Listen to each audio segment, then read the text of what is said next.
Aujourd'hui, on va parler d'organisation, de vision, de planification et on va essayer de voir ensemble comment on peut maximiser son énergie, sa motivation pour avancer vers les objectifs qu'on aimerait atteindre d'ici 6 mois, 1 an, 2 ans, 3 ans. Bienvenue.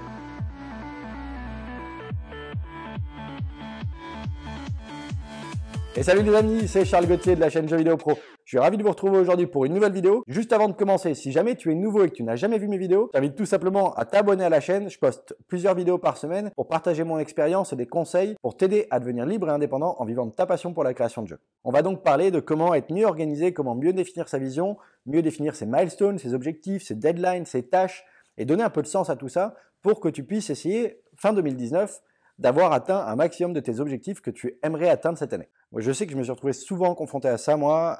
Il y a eu tellement de sujets abordés dans la création de jeux vidéo qu'en découvrant tous ces sujets, en gagnant en expertise sur tous ces sujets, parfois on pouvait perdre un peu le sens des priorités, vouloir toucher à tout le temps et finalement se retrouver un petit peu épuisé en fin de journée sans avoir vraiment la satisfaction d'avoir le ressenti d'avoir avancé. Et c'est parfois dur moralement et puis ça, semaine après semaine, voire mois après mois, ça peut être très dur moralement et ça peut amener à lâcher un projet ou à complètement faire n'importe quoi. Donc il vaut mieux, je pense, se baser un petit peu d'abord sur une étude un peu plus précise de qu'est-ce qu'on veut faire, qu'est-ce qu'on veut atteindre, et ça on est tous libres de penser comme on veut, pardon pour le son, et du coup, il faudrait d'abord définir quel est l'objectif que tu voudrais atteindre au nouvel an de l'année prochaine. Allez, on a 1 an devant nous, quel est ton objectif dans 1 an? Et du coup, il faudrait que tu aies une vision claire de là où tu te verrais, là où ça te ferait plaisir d'aller. Et c'est en général pas mal de réfléchir comme ça parce que c'est une énorme source de motivation. Ça te permet d'avoir un but, quelque chose qui te correspond à toi, qui est au fond de ton cœur ou de ta tête et qui va te donner envie de te battre tous les jours et d'avancer. Parce que si tu n'as pas un but motivant, un endroit où tu voudrais être, psychologiquement ou dans ton activité qui n'est pas clair, tu pourras jamais essayer de mettre en place des actions pour y arriver, tu vas toucher un petit peu à tout, tu vas faire du shiny object syndrome, donc tu vas rebondir d'une idée à l'autre qui t'intéresse sur le moment, mais sans jamais la pousser à fond parce que ça manque de sens, ça manque de clarté. Donc pour moi, ce qui est important, c'est de définir vraiment sa vision. Où est-ce que tu veux être dans 1 an, dans 2 ans, dans 3 ans, dans 5 ans, dans 10 ans? Chacun a des visions plus ou moins long-termistes, mais déjà essayer d'avoir celle où tu aimerais être dans 1 an, c'est déjà un bon objectif et c'est déjà un bon exercice pour segmenter tout ça après en sous-objectifs et en tâches. Donc, ok, tu as ton objectif à 1 an, ta vision, là où tu voudrais aller. Ce qui serait intéressant maintenant, c'est de se dire, ok,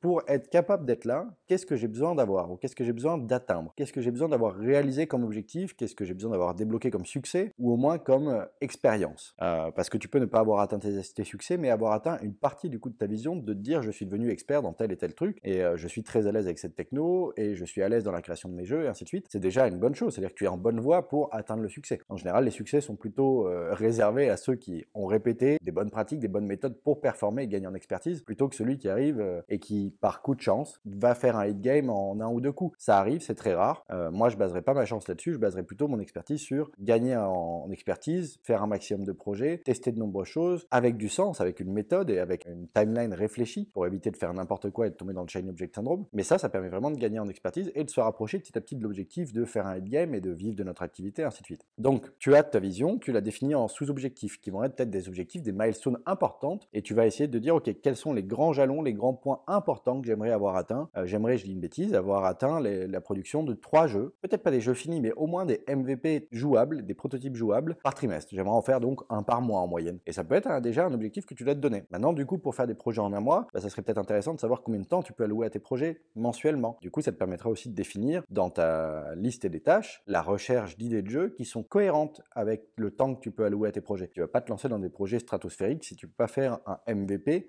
une première version jouable de ce concept en 1 mois. Parce que du coup, tu vas sortir de tes milestones, de tes deadlines, et tu ne pourras pas atteindre ces objectifs-là, et ça peut être frustrant. Donc voilà, il faut déjà être conscient de ses ressources, de ses compétences, pour pouvoir être capable de bien choisir ses projets, de respecter les objectifs qu'on se donne, donc de plus en réaliser, et donc d'avoir cette niaque, cette énergie qui grimpe, parce qu'on prend de plus en plus de plaisir, et qu'on prend de plus en plus d'expertise aussi. Donc on gagne en confiance en soi, on gagne en compétences, on a envie d'en voir plus, d'en aborder plus, de faire les choses plus intelligemment, parce que tout commence à prendre sens, et ça c'est la meilleure des situations dans lesquelles tu peux te retrouver. Plutôt que d'être dans celle où tu es un petit peu perdu, tu touches à tout, tu sais pas trop où tu veux donner de la tête, puis finalement tu n'avances pas trop, puis finalement tu changes de projet parce que t'es pas allé au bout, t'as pas eu l'énergie pour aller au bout. Voilà, ça c'est dangereux, ça te fera pas progresser. Donc du coup, ok, on imagine que tu as ton objectif à 1 mois maintenant de faire 1 jeu par mois.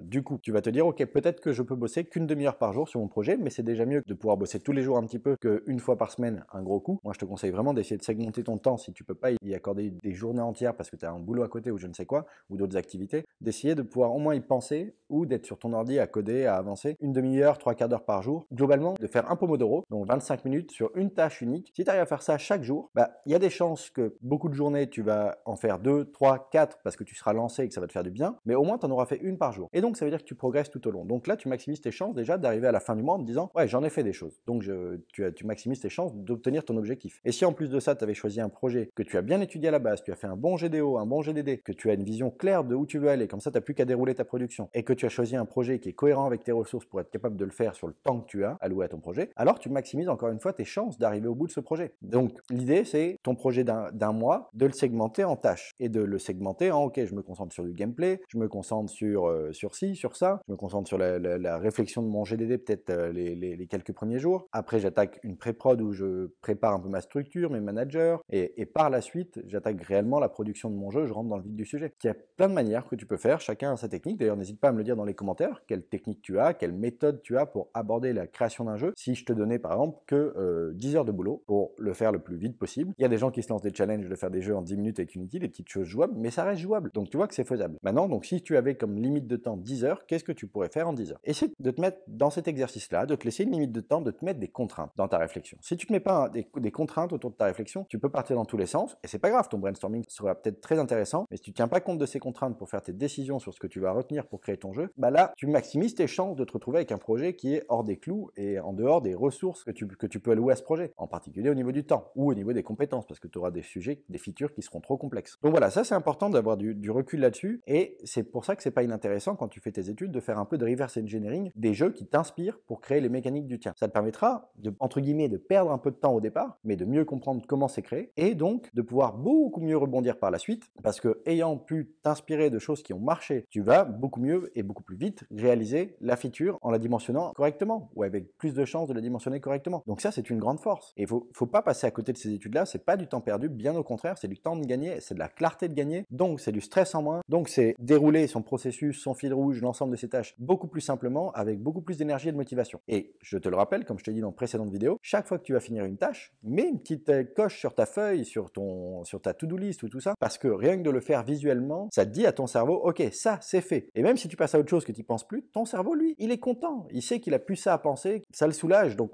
automatiquement tu es moins stressé, tu as envie d'aller plus loin, le fait de réaliser des choses va te donner encore plus confiance en toi, tu vas dire waouh, je suis capable d'en faire pas mal quand même, et waouh, qu'est-ce que je progresse, il me fallait 2 heures pour faire ça avant, et maintenant il me faut une demi-heure, donc ça va te faire du bien, et tu vas encore avoir envie d'en faire plus. Et ça s'appelle tomber dans le cercle vertueux, et donc plus rien ne sera une contrainte, tu vas prendre du plaisir dans tout ce que tu fais, et c'est quelque chose qui est prenant, qui est génial, c'est addictif cette sensation. Donc tu as toutes les chances d'activer toutes les milestones de ton année et d'arriver au bout de ton année en ayant terminé tes objectifs, en étant beaucoup plus épanoui, tout simplement parce que tu auras bien pensé les choses et que tu seras passé à l'action. C'est très important de développer ses pensées, les pensées permettent de clarifier les choses, et après il faut passer à l'action, parce que si tu ne fais rien, si tu ne saisis pas les opportunités de ce que tu as mis en place dans tes pensées, tu n'iras nulle part. Enfin nulle part. Tu seras peut-être quelqu'un d'heureux, mais tu n'avanceras pas sur ce projet-là. Donc c'est ce que je voulais te partager aujourd'hui. N'hésite pas à me dire si cette vidéo aura pu t'être utile ou si elle t'a intéressé, si ça t'a plu, en me laissant un gros pouce en l'air. En plus, ça me fait vraiment plaisir, ça me motive à faire davantage de vidéos. C'est important pour moi, n'hésite pas à le faire, un bon feedback. Si ça t'a pas plu, n'hésite pas à mettre un pouce rouge non plus, comme ça je peux le savoir. Et je t'invite vraiment à me dire dans les commentaires, toi, qu'est-ce qui te bloque, qu'est-ce qui t'empêche de définir ta vision, pourquoi tu as du mal peut-être à définir des objectifs, des sous-objectifs, puis des tâches, ou à prioriser les choses. Quelle est ta problématique aujourd'hui pour essayer d'avoir une vision un peu plus claire de ce que tu veux faire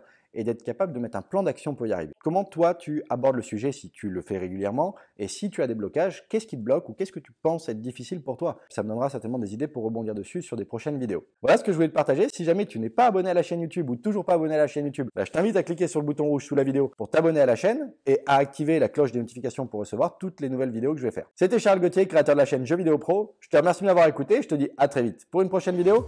Ciao!